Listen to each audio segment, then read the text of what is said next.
നമസ്കാരം. വനിതാ ജംഗ്ഷനിലേക്ക് സ്വാഗതം. ജനാധിപത്യത്തിൽ പ്രതിഷേധങ്ങൾ പല വിധത്തിൽ പ്രകടമാകാറുണ്ട്. തെരുവുകളിലെ പ്രകടനമാകാം, അതുമല്ലെങ്കിൽ നിയമ പോരാട്ടമാകാം, അല്ലെങ്കിൽ മറ്റേതെങ്കിലും തരത്തിലുമാകാം. കാലഘട്ടം മാറുന്നതിനനുസരിച്ച് പോരാട്ടങ്ങളും അവകാശങ്ങളും നേടിയെടുക്കുന്നതിന് സമരമുഖവും മാറുന്നു. പരമോന്നത നീതിപീഠത്തലവന്റെ കോക്രോച്ച് പരാമർശത്തിൽ കഴിഞ്ഞ ദിവസം മുതൽ നമ്മൾ കണ്ടയൊന്നാണ് കോക്രോച്ച് ജനതാ പാർട്ടി എന്ന പേരിൽ തുടങ്ങിയ ജെൻസിയുടെ ഡിജിറ്റൽ യുദ്ധം. ആ യുദ്ധം പടർന്ന് പന്തലിച്ചിരിക്കുന്നു. ജെൻസികളെ അങ്ങനെ പാടെ തള്ളിക്കളയേണ്ട.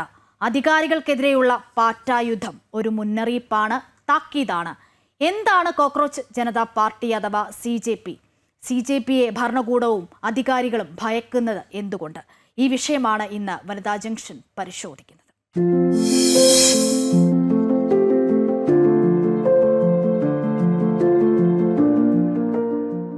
ശ്രീജ, സോഷ്യൽ മീഡിയയിൽ ഇപ്പോൾ ഒരു പുതിയ ഡിജിറ്റൽ യുദ്ധത്തിന് തിരികൊളുത്തിയിരിക്കുകയാണ്. നമുക്കറിയാം, മെയ് 2026 മെയ് 15 നമ്മുടെ പരമോന്നത നീതിപീഠത്തലവനായ സുപ്രീം കോടതിയുടെ ചീഫ് ജസ്റ്റിസ് സൂര്യകാന്ത് തുടങ്ങി വെച്ച ഒരു പരാമർശത്തിൽ തുടങ്ങുന്ന യുദ്ധമാണ് അങ്ങനെ ആളിപ്പടരുന്നത്.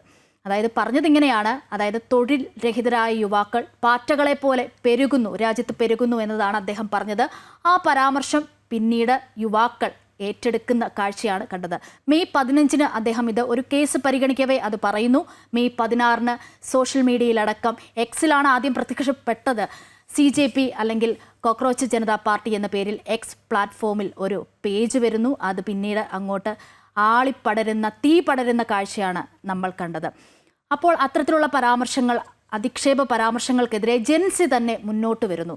ഡിജിറ്റൽ യുദ്ധത്തെ എന്തുകൊണ്ടാണ് ഭരണകൂടം അല്ലെങ്കിൽ അധികാരികൾ ഇത്രയധികം ഭയക്കുന്നത് എന്നതാണ്. തീർച്ചയായും പേടിക്കണമല്ലോ അശ്വതി. കാരണം നമുക്കറിയാം, ജെൻസികൾ തുടങ്ങിവെച്ച പ്രക്ഷോഭങ്ങൾ അവർ തുടങ്ങി വെച്ചത് ഏഷ്യയിൽ നിന്ന് ലാറ്റിൻ അമേരിക്ക വരെ നമ്മളത് കണ്ടതാണ്, വർഷങ്ങളായി നമ്മൾ കണ്ടുകൊണ്ടിരിക്കുന്നതാണ്. ആ പ്രക്ഷോഭങ്ങളൊക്കെ എത്രത്തോളം പ്രശ്നങ്ങൾ ഉണ്ടാക്കി എന്നുള്ളത് ലോകത്തൊന്നാകെ അറിയാവുന്ന കാര്യമാണ്. അതുകൊണ്ട് തന്നെ അവരെ പേടിക്കേണ്ടിയിരിക്കുന്നു. പ്രത്യേകിച്ച് ഇത്രയധികം ഫാൻ ഫോളോവേഴ്സ് ഇവർക്ക് ഉണ്ടാകുന്നൊരു സാഹചര്യത്തിൽ നമുക്കറിയാം, മറ്റ് രാഷ്ട്രീയ പാർട്ടികളെയൊക്കെ പിന്തള്ളിയാണ് ഇവർ ഇപ്പോൾ മുൻപന്തിയിലെത്തി നിൽക്കുന്നത്. പലരും പറയും ജെൻസികൾക്ക് ഈ സമൂഹവുമായി ഒരു ബന്ധവുമില്ല, അവർ അവരുടെ ലോകത്താണ് എന്നുള്ളത്. പക്ഷെ ഒരു കാര്യം മനസ്സിലാക്കണം, ഈ പഴയ തലമുറയിലെ ആളുകൾ കാലങ്ങളായി ആർജിച്ച ഒരുപാട് തിരിച്ചറിവുകളിൽ നിന്ന്, അനുഭവങ്ങളിൽ നിന്നൊക്കെ സമ്പാദിച്ച കാര്യങ്ങൾ ഡിജിറ്റൽ ലോകത്തിലൂടെ പെട്ടെന്ന് വിരൽത്തുമ്പിലേക്ക് എത്തുന്ന ആളുകളാണ് ജെൻസികൾ എന്ന് പറയുന്നത്. അവരെ ഒരിക്കലും നമുക്ക് തിരുത്തി മുന്നോട്ട് കൊണ്ടുപോകാൻ സാധ്യമല്ല. മറ്റ് രാഷ്ട്രീയ പാർട്ടികളൊക്കെ, ശശി തരൂർ, മൊയ്ത്ര, TMC പോലുള്ള ആളുകളൊക്കെ അവരൊക്കെ ഇവർക്ക് അനുകൂലമായി രംഗത്തെത്തിയിട്ടുണ്ട്. അതൊക്കെ ഇനി എങ്ങനെ ബാധിക്കും, അല്ലെങ്കിൽ ഏത് തരത്തിലുള്ള വിപ്ലവമാണ് ഇവർ സൃഷ്ടിക്കാൻ പോവുക എന്നുള്ളതൊക്കെ സ്വാഭാവികമായും ഏവരും ആകാംക്ഷയോടെ ഉറ്റുനോക്കുകയാണ്. ഈ CJPയുടെ പേജ് കണ്ടാൽ തന്നെ അറിയാം, നമ്മൾ അങ്ങനെ ജെൻസികൾ മാത്രമല്ല, ആ പേജ് ഫോളോ ചെയ്യുന്ന രാഷ്ട്രീയ പ്രവർത്തകരുണ്ട്, സമൂഹത്തിൽ മുൻപന്തിയിൽ നിൽക്കുന്ന ആളുകളുണ്ട്. IB റിപ്പോർട്ട് വന്നിട്ടുണ്ട്. ഇത് സൂക്ഷിക്കണം, രാജ്യദ്രോഹമാണ്, പേടിക്കണം, അത്തരത്തിലുള്ള കാര്യങ്ങളൊക്കെയാണ് IB റിപ്പോർട്ടിലൂടെ പറയുന്നത്. എങ്കിൽ പോലും ഇത് വളരെ അതീവ ഗൗരവമായി ചർച്ച ചെയ്യപ്പെടേണ്ട ഒന്ന് തന്നെയാണ് എന്നതാണ് മനസ്സിലാക്കുന്നത്. കാരണം അത്തരത്തിലൊരു ആക്ഷേപം ഉന്നയിക്കുമ്പോൾ അത് ജെൻസി കുട്ടികൾ അല്ലെ ആ തലമുറ എങ്ങനെ ഏറ്റെടുക്കുന്നു എന്നതാണ് പ്രധാന ചോദ്യം. ശ്രീജ സൂചിപ്പിച്ച പോലെ തന്നെ പഴയ കാലത്ത് നമ്മൾ ടെലിവിഷൻ ആയിരിക്കാം, അല്ലെങ്കിൽ പത്രമായിരിക്കാം, പക്ഷെ അതിൽ നിന്നുമൊക്കെ മാറി ചിന്തിച്ച് ഇപ്പോൾ ഏഴ് കാലഘട്ടം വരെയായി. അപ്പോൾ വീണ്ടും ഡിജിറ്റലിലൂടെയാണ് അവർക്ക് പറയാനുള്ളത്. ജെൻസികൾ പറയുന്നത്, അവർ പറയുന്നത് ലിംഗഭേദമന്യേ, മതഭേദമന്യേ എല്ലാവർക്കും കടന്നു വരാനുള്ള ഒരു പ്ലാറ്റ്ഫോമാണ് CJP എന്നാണ് അവർ പറയുന്നത് പോലും. അപ്പോൾ അവരുടെ വിശാലമായ മനസ്സ്, അല്ലെങ്കിൽ അവരുടെ പുതിയ ലോകത്തിലേക്കുള്ള കാഴ്ചപ്പാട് തന്നെ അതിൽ തുറന്നു കാട്ടപ്പെടുകയാണ്. തീർച്ചയായിട്ടും. പക്ഷേ മറുവശത്ത് ചില വാദങ്ങൾ കൂടി വരുന്നുണ്ട്. അതായത് ജെൻസികളെ മുൻനിർത്തിക്കൊണ്ട് ഇത് കേന്ദ്രത്തിനെതിരെ മറ്റ് ചിലർ അണിയൊരുക്കുന്ന ഒരു യുദ്ധമുഖമാണ് എന്ന തരത്തിലുള്ള ആക്ഷേപങ്ങളും ഉയരുന്നുണ്ട്. കാരണം ഇതിൻ്റെ അണികളിൽ ഒരാളായിട്ടുള്ള അതായത് തുടങ്ങി വെച്ച ആളെന്ന് പറയുന്നത് AAPയുടെ സാങ്കേതികവിദ്യ കൈകാര്യം ചെയ്തിരുന്ന ആളാണ്. അതുകൊണ്ട് തന്നെ ആളുകൾ പറയുന്നത് ഇത് ഡയറക്റ്റ് ആയിട്ടുള്ള ഒരു അറ്റാക്കാണ് കേന്ദ്രത്തിന് നേരെ. എന്തായാലും ഇതെങ്ങനെ മുന്നോട്ട് പോകും, അതുകൊണ്ടൊക്കെ ആയിരിക്കാം ഒരുപക്ഷെ കേന്ദ്രവും പേടിക്കുന്നത്.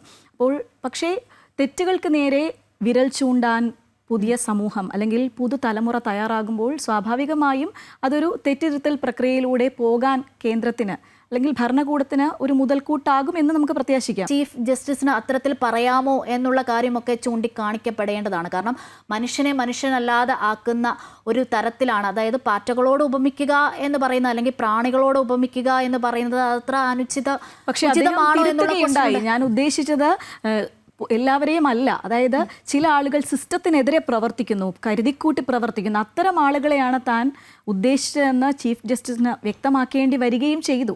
അങ്ങനെയുണ്ട്.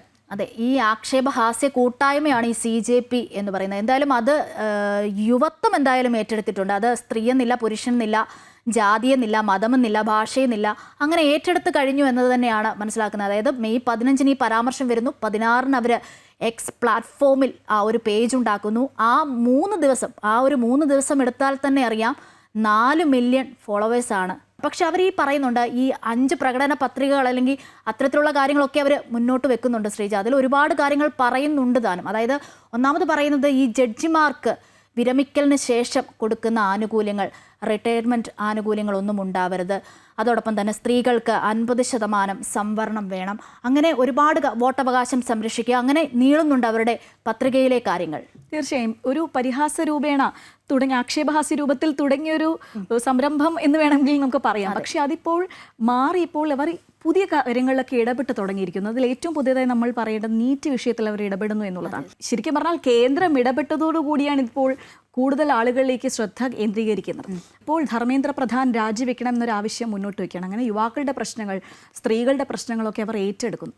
അപ്പോൾ ജെൻസികൾ പുതുതലമുറയിലെ പ്രശ്നങ്ങളിലേക്ക് വരുമ്പോൾ അത് തീർച്ചയായും നമുക്ക് നല്ലൊരു സൂചനയാണ് എന്നാണ് എനിക്ക് തോന്നുന്നത്. ഡിജിറ്റൽ എന്ന് പറയുന്നത് എനിക്ക് തോന്നുന്നു പത്രത്തിനേക്കാളും മാധ്യമങ്ങളെക്കാട്ടിലും ഒക്കെ വേഗത്തിൽ എല്ലാവരിലേക്കും സന്ദേശങ്ങളോ അല്ലെങ്കിൽ അവർക്ക് പറയാനുള്ള കാര്യങ്ങൾ എത്തുന്നു എന്നതല്ലേ ഇതുകൊണ്ട് അർത്ഥമാക്കുന്നത്? തീർച്ചയായിട്ടും. റീൽസിലും ടിക്ടോക്കുകളിലൊക്കെ ആയിട്ട് ആളുകൾ പോസ്റ്റുകളിലൂടെ പെട്ടെന്ന് എല്ലാം ഷെയർ ചെയ്യപ്പെടുകയാണ്. ഒറ്റ ക്ലിക്ക് കൊണ്ട് ഒരുപാട് ആളുകളിലേക്ക് പല കാര്യങ്ങൾ ഇങ്ങനെ എത്തുകയാണ്. അത് തന്നെയാണ് അവർ ആയുധമാക്കുന്നത്. ഈ വേഗത തന്നെയാണ് ഇവരുടെ ഒരു ഏറ്റവും വലിയ അഡ്വാൻറ്റേജ് എന്ന് പറയുന്നത്. അതവർ യൂസ് ചെയ്യുന്നു. അത് നല്ലതിനും ചീത്തയ്ക്കും ഉപയോഗിക്കാം. ഒരു ചീത്ത വശത്തിലേക്ക് പോകുമ്പോഴാണ് അത് പ്രശ്നങ്ങൾ ഉണ്ടാകുന്നത്. നേപ്പാളിൽ നമ്മൾ കണ്ടതാണ്, സോഷ്യൽ മീഡിയയ്ക്ക് നിരോധനം ഏർപ്പെടുത്തപ്പോൾ തുടങ്ങിയൊരു യുദ്ധമാണ് അത്. ഈ സമൂഹത്തിൽ നടക്കുന്നത് പുറം ലോകം അറിയണ്ട എന്ന് കരുതിയിട്ടായിരിക്കുമല്ലോ ഈ ഇൻ്റർനെറ്റ് വിലക്കുകയും അല്ലെങ്കിൽ സോഷ്യൽ മീഡിയ വിലക്കുകയും ചെയ്യുന്നത്. ഇപ്പോൾ സമൂഹത്തിൽ നടക്കുന്ന പല കാര്യങ്ങളും മനുഷ്യരിലേക്ക് എത്തുന്നത്. ഇപ്പം നമ്മളാണെങ്കിൽ പോലും നമ്മൾ എപ്പോഴും ഫോൺ യൂസ് ചെയ്യുന്ന ഒരാളാണ്. ചിലപ്പോൾ പത്രം വായിക്കാനൊന്നുണ്ടാവില്ല. ഒരു പക്ഷത്തെ ഇപ്പോഴത്തെ ഒരു ജനറേഷനിൽ എനിക്ക് തോന്നുന്നില്ല പത്രം വായിക്കുന്നവരുണ്ടാവില്ല, TV വെച്ച് മാധ്യമങ്ങളിലൂടെ കാര്യങ്ങൾ അറിയുന്നവരുണ്ടാവില്ല. പക്ഷേ അവരുടെ കയ്യിൽ എപ്പോഴും ഫോൺ ഉണ്ടാവും. അപ്പോൾ ആ ഡിജിറ്റൽ യുഗത്തിലാണ് ഈ ജെൻസി കുട്ടികളടക്കം ഇപ്പോൾ ജീവിക്കുന്നത്. കാരണം പുറം ലോകത്തെ കാര്യങ്ങൾ അവർ കൂടുതൽ അറിയുന്നത് ഈ ഡിജിറ്റൽ മേഖലയിൽ നിന്നും തന്നെയാണ്. അപ്പോൾ അതിനെയൊക്കെ ഭയന്നുകൊണ്ടാണ് ഇപ്പോൾ ശ്രീജ ചൂണ്ടിക്കാണിച്ച പോലെ തന്നെ ഇതിനെയൊക്കെ വിലക്ക് ഏർപ്പെടുത്തുന്നതും അതിനെ നിരോധിക്കുന്നതും ഒക്കെ. പക്ഷേ ആ നിരോധനമൊക്കെ എത്ര കാലം ഉണ്ടാകും? ഇതല്ലെങ്കിൽ മറ്റൊന്ന് അവർ തുടങ്ങിക്കൊണ്ടേയിരിക്കും. തീർച്ചയായിട്ടും. അതല്ലേ പറയുന്നത്. ഈ പറയുന്ന പോലെ ഡിജിറ്റൽ അല്ലേ, നമ്മൾ ഈ പറയുന്ന പോലെ സമരമുഖത്തേക്ക് അവർ അല്ലാതെ പുറത്തേക്ക് ഇറങ്ങുന്നില്ല. കാരണം ഇവർക്ക് കൊടിയില്ല, ഇവർക്കൊരു നേതാവില്ല. ഇവരുടെ യുദ്ധം മൊത്തവും ഡിജിറ്റലിലൂടെയാണ്. ആ ഒരു ലോകത്തിലൂടെ അവർ ഒരുപാട് ആളുകളിലേക്ക് ഒരേ സമയം സംവദിക്കുന്നു എന്നുള്ളതാണ്. അത് അത്ര പെട്ടെന്ന് അടിച്ചമർത്താൻ ആർക്കും സാധിക്കില്ല. അതാണ് അവരുടെ ഒരു ശക്തി എന്ന് പറയുന്നത്. അവരുടെ ടാഗ് ലൈൻ ഒരുപക്ഷെ ശ്രീജ ശ്രദ്ധിച്ചു കാണും. അതായത് മടിയന്മാരുടെയും തൊഴിൽ രഹിതരുടെയും ശബ്ദം എന്ന ടാഗ് ലൈനോടെയാണ് ഈ പ്ലാറ്റ്ഫോം തന്നെ രൂപപ്പെടുന്നത്.